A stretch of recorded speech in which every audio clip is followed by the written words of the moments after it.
আসসালামু আলাইকুম। তোমাদের সামনে আজকে হাজির হইলাম একটা নমুনা প্রশ্ন নিয়ে। গতকালকে রাতে আমি যখন ওজনীকরণ বিক্রিয়ার ভিডিওটা আপলোড দিই, এরপরে আমাকে পার্সোনালি মেসেঞ্জারে বেশ অনেকে নক করছে যে স্যার, এখান থেকে প্রশ্নটা কিভাবে আসতে পারে, যদি এই বিষয়ে একটু কথা বলতেন তাহলে আমার জন্য খুব ভালো হতো। তো যারা আমাকে পার্সোনালি মেসেজ করেছিলে, আমাকে নক দিয়েছিলে, তাদেরকে ধন্যবাদ জানাচ্ছি, কারণ তোমাদের জন্য সবাই এখন বিষয়টা নিয়ে জানতে পারবে।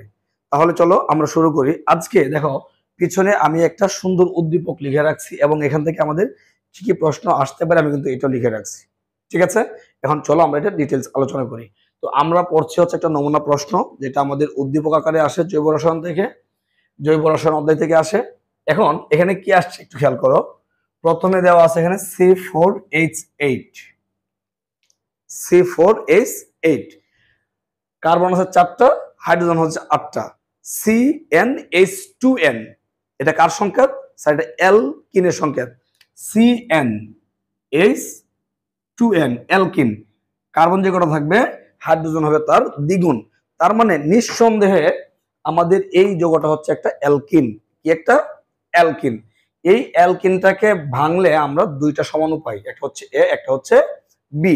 এখন এই দুইটা সমাণুকে যদি আমরা ওজনীকরণ বিক্রিয়া ঘটাই, তাহলে পাচ্ছে হচ্ছে 2C, অর্থাৎ দুইটা উৎপাদ হবে একই রকমের।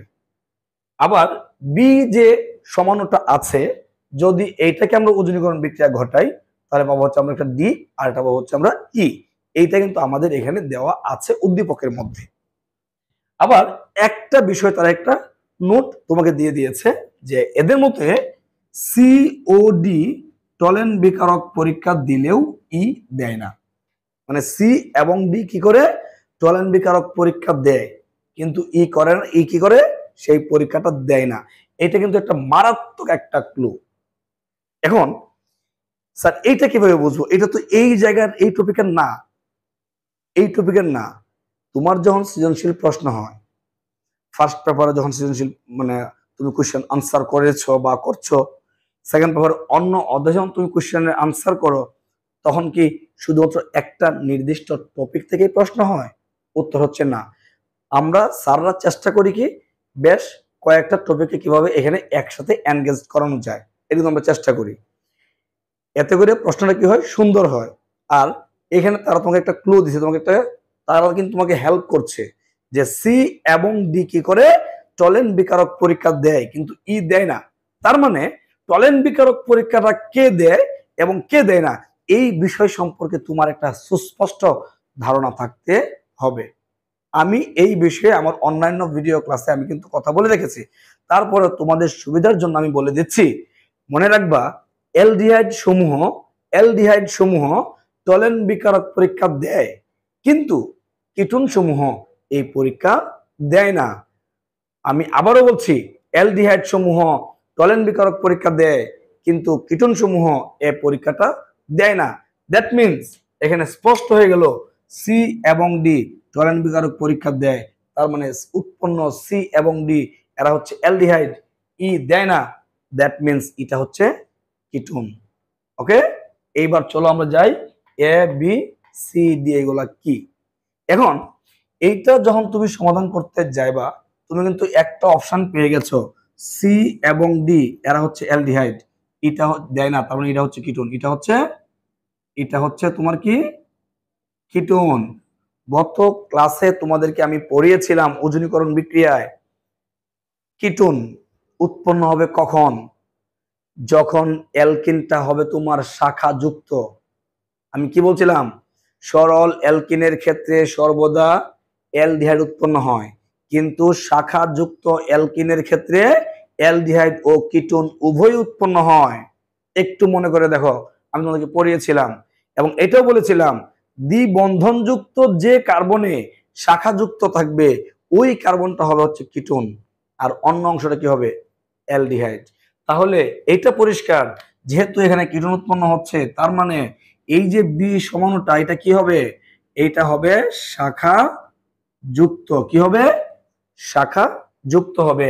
আর এটা যেহেতু সি, টু সি, সি যেহেতু টর্নেডো পরীক্ষা দেয়, তার মানে সিটা হচ্ছে অ্যালডিহাইড, দুইটা অ্যালডিহাইড উৎপন্ন হবে। তার মানে এটা হচ্ছে সরল অ্যালকিন। কি অ্যালকিন? এইটা তোমার হচ্ছে সরল অ্যালকিন, আর এটা শাখাযুক্ত অ্যালকিন। তোমরা কি এটা বুঝতে পেরেছো? যদি এটা বুঝতে থাকো তোমরা আমাকে কমেন্ট করে আমাকে জানাও। দেখো তাহলে এটা অ্যালডিহাইড 2C, মানে দুইটা অ্যালডিহাইড, এখানে দুইটা অ্যালডিহাইড উৎপন্ন হয়েছে, তার মানে নিঃসন্দেহে এটা হচ্ছে একটা সরল অ্যালকিন। আর এখানে ই মানে কিটোন, যদি কিটোন উৎপন্ন হয়েছে সাথে অ্যালডিহাইডও আছে, তার মানে বিটা হচ্ছে শাখাযুক্ত একটা অ্যালকিন। তাহলে এখন কি হতে পারে? C4H8, দুইটা একই প্রোডাক্ট হবে, দুইটা একই প্রোডাক্ট হলে দ্বিবন্ধন হবে কোথায়? মাঝখানে। বিষয়টা খেয়াল করো, এই পাশেও যা এই পাশেও থা, এইটা এটা তাহলে তো লিখলাম আমরা 2C, তার মানে একই রকম হবে। একই রকম হবে তখনই যখন আমরা এটাকে এইভাবে লিখব, CH3 bond CH double bond CH bond CH3। এটা কোন ধরনের অ্যালকিন হলো? এটা হলো সরল অ্যালকিন। এখন তোমাদেরকে আমি বলছিলাম শর্টকাট মেথডে পড়ার জন্য, এটাকে উদ্দীপকটা ধরার জন্য, তুমি যদি এখানে উজনীকরণ বিক্রিয়া ঘটাও, ভাঙবে কাকে? এটাকে ভাঙবে। তুমি এর একটা অক্সিজেন দিবা, তুমি এর একটা অক্সিজেন দিবা, তাহলে কি উৎপন্ন হচ্ছে? CH3 বন্ড CHO, এটা প্লাস CH3 বন্ড CHO, এইটা আর এটা কি একই না? এইটাও C, এইটাও কি C, তাহলে কি উৎপন্ন হলো? 2C। তার মানে সিটা হচ্ছে কি? নিঃসন্দেহে ইথানেল। সিটা নিঃসন্দেহে কি? ইথানেল। সিটা নিঃসন্দেহে কি? ইথানেল, মানে অ্যালডিহাইড।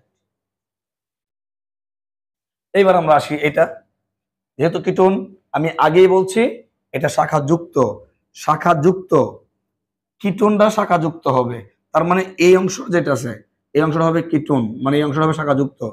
তাহলে 4টা কার্বন CH2 যদি দেই, এখানে ডাবল বন্ড C, এখানে CH3 থাকলো, এখানে আমরা শাখা দিলাম। বিষয়টা খেয়াল করো, কার্বন কটা হবে? 4টা, 1 2 3 4টা, হাইড্রোজেন হবে 8টা, 3 আর 3 6, আর 2 কত? 8। তার মানে 8টা হাইড্রোজেন কি হয়েছে এখানে? হয়েছে। 4টা কার্বন 8টা হাইড্রোজেন, শাখাযুক্ত। তুমি এটাকে ভাঙবে কোথায়? দ্বিবন্ধন, এর একটা অক্সিজেন দেবা, তাহলে কি উৎপন্ন হবে? এটা CH2O তো লেখা যায় না, কি লিখতে হয়? HCHO, মানে এটা অ্যালডিহাইড, প্লাস এর একটা অক্সিজেন দেবা, তাহলে কি হইতেছে? উপরে আছে CH3, লিখলাম CH3, এটা দিলে একটা অক্সিজেন, তার মানে CO, আর এটা এখানে আছে, তার মানে CH3, তার মানে এটা হচ্ছে ডি অ্যালডিহাইড, আর এটা হচ্ছে ই, মানে কি? Ketone, propanone. প্রোপানন, তাহলে এটা কি হলো? এটা এটা প্রোপানন। দেখছো কিভাবে উদ্যোগ ধরতে হয়? ঠিক আছে, তাহলে আমরা এখন স্পষ্ট হয়ে গেলাম, সিটা হচ্ছে ইথানেল, ডিটা হচ্ছে মিথানেল। ডিটা কি? মিথানেল। কেন? কারণ এক কার্বন বিশিষ্ট অ্যালডিহাইড, আর এটা হচ্ছে কিটোন, মানে হচ্ছে 3 কার্বন বিশিষ্ট যৌগ, তাহলে প্রোপানন। ওকে ওকে, এখন আসি আমরা, যদি আমরা এই প্রশ্নগুলো আনসার করতে চাই, তাহলে তো আমাদেরকে এখন এই যে বিষয়গুলো আছে সেগুলো ভালো করে পারতে হবে। যেমন ধরো 1 নম্বর কি বলছে? এ ও বি এর মধ্যে কোনটি জ্যামিতিক সমানতা প্রদর্শন করবে? এখন আইসোমারিজম বা সমানতা যেটা আছে, সেই সমানতা তোমাকে ভালো করে পারতে হবে। তোমাকে বুঝতে হবে যে কে জ্যামিতিক সমানতা প্রদর্শন করে আর কে আলোক সমানতা প্রদর্শন করে। দেখো আমাদের উদ্দীপক করছে কিন্তু উজনীকরণ বিক্রিয়া দিয়ে, আর প্রশ্ন করছে কোথায়? প্রশ্ন করছে হচ্ছে আমাদের সমানতা থেকে। তাহলে আমাদের কিন্তু প্রশ্ন, উদ্দীপক, এইগুলোকে যদি আমরা একটু ভালো করে পড়ি, অনেক কিছু মনে হতে পারে স্যার এক জায়গায় প্রশ্ন হয় আর জায়গায় উত্তর হয়, এক জায়গায় টপিক থাকে আর জায়গায় প্রশ্ন আসে, উল্টাপাল্টা লাগে। নো, উল্টাপাল্টা না বাবা, এটা এটা হচ্ছে তোমার বেসিক। তুমি যদি সবগুলো ভালো করে পড়ো পারো, তাহলে তোমার এগুলো খুবই সহজ। যেমন আমার কাছে এটা খুব সহজ, কেন? কারণ আমি এটা পড়েছি, আমি এটা পড়ি এবং আমি এটা পড়াই। তোমরা যারা এখন পড়ছো, তোমরা এগুলোকে ভালো করে পড়বে। যেমন দেখো এ ও বি এর মধ্যে কোনটা জ্যামিতি সমানতা প্রদর্শন করবে, এটা আমার কাছে একদম সহজ, তুড়ি মারার মতো সহজ। কেন তুড়ি মারার মতো সহজ? আমি দেখাচ্ছি। আমি জানি যে জ্যামিতিক সমানতা তারাই প্রদর্শন করে যাদের মধ্যে কার্বন কার্বন দ্বিবন্ধন আছে। কি আছে? কার্বন কার্বন দ্বিবন্ধন বা অ্যালকিন আছে। তাহলে তো বিষয়টা দাঁড়াইলো এ যৌগ দ্বিবন্ধন আছে, বি যৌগ দ্বিবন্ধন আছে, দুইটাই দেওয়ার সুযোগ আছে। তবে এখানে আরেকটা কথা আছে, এই ক্ষেত্রে আরেকটা বিষয় দেখতে হয়, দ্বিবন্ধন থাকার পরে দ্বিবন্ধন যুক্ত যে দুইটা কার্বন আছে সেই কার্বনের যে দুইটা হাত থাকে এ বি বা সি দিয়ে আমরা ধরি, সেগুলো একই রকম হওয়া যাবে না। আমার মনে হয় তুমি কথাটা বুঝতে পারছো না। আমি তোমাদেরকে সমানতা নিয়ে আমি আলাদা একটা ক্লাস বানাবো, যদি তোমরা চাও, যাদের লাগবে তারা কমেন্ট করবে। আর আমি এখানে একটু দেখিয়ে দিচ্ছি। যদি আমি এই যৌগটাকে লিখি তাহলে কি লিখতে পারি, সি ডাবল বন্ড সি দিলাম। এই কার্বনের একটা হাতে কি আছে, হাইড্রোজেন, দিলাম হাইড্রোজেন। আর এক হাতে কি আছে, CH3, দিলাম CH3। এই কার্বনের এক হাতে আছে হাইড্রোজেন, এক হাতে হাইড্রোজেন, আর এক হাতে CH3, দিলাম CH3। বিষয়টা খেয়াল করো, যদি এটাকে আমরা এ ধরি, এটাকে আমরা যদি বি ধরি, এ আর বি কিন্তু একরকম না, তাহলে এ নট ইকুয়াল টু বি। এটাকে সি ধরলাম, এটাকে ডি ধরলাম। আবার দেখো সি নট ইকুয়াল টু কি, ডি। এখন আমি তো জানি যে জ্যামিতিক সমানতা প্রদর্শন করতে হলে তার মধ্যে দ্বিবন্ধন থাকতে হবে এবং এ বি কখনো সমান হওয়া যাবে না, সি ডি কখনোই সমান হওয়া যাবে না। এই দুইটা শর্ত কিন্তু আমাদের এ যৌগটা মানছে। তার মানে এ যৌগটা কি করবে, জ্যামিতিক সমানতা প্রদর্শন করবে। তার মানে আমি মোটামুটি নিশ্চিত বি যৌগটা করবে না। কেন করবে না, চলো সেটা তোমাদেরকে একটু দেখিয়ে দিই। যদি আমরা বি যৌগটাকে লিখতাম তাহলে আমরা কি রাখতাম, কার্বন কার্বন দ্বিবন্ধন দিতাম এভাবে, দেওয়ার পরে দুইটা হাত আমরা এভাবে ফাঁকা রাখতাম। এই যে দিলাম কার্বন কার্বন দ্বিবন্ধন, এর হাতে কি আছে স্যার, এর হাতে দুইটা হাইড্রোজেন, তার মানে এখানে হাইড্রোজেন, এখানেও কি হাইড্রোজেন। বাট এর দুই হাতে কি আছে, একটাতে CH3 আর একটাতে CH3, CH3 এবং কি আছে CH3। দেখো একটু আগে বলছিলাম এ আর বি সমান হওয়া যাবে না, নট ইকুয়াল হতে হবে, সি আর ডি নট ইকুয়াল হতে হবে। বাট এ আর বি কি একই রকম, সি আর ডি কি একই রকম, তাই সে কি করবে না, সে জ্যামিতিক সমানতা প্রদর্শন করবে না। তার মানে এ ও বি এর মধ্যে এ যৌগটি জ্যামিতিক সমানতা প্রদর্শন করবে। আমি যেভাবে ব্যাখ্যা করেছি তুমি ঠিক এভাবে ব্যাখ্যা করবা। কি করবা, জ্যামিতিক সমানতার সংজ্ঞা লিখবা, এর শর্তগুলো লিখবা। এ যৌগটি শর্তগুলো মেনে চলে, তাই এ যৌগটি জ্যামিতিক সমানতা প্রদর্শন করে। বি যৌগটি মেনে চলে না, তাই বি যৌগটি জ্যামিতিক সমানতা প্রদর্শন করবে না। তুমি লিখে আসবা, তুমি ফুল মার্কস পাবা। কোন স্যারের ক্ষমতা নাই তোমাকে এখানে একটা নাম্বার কম দিবে। ঠিক আছে বাবা।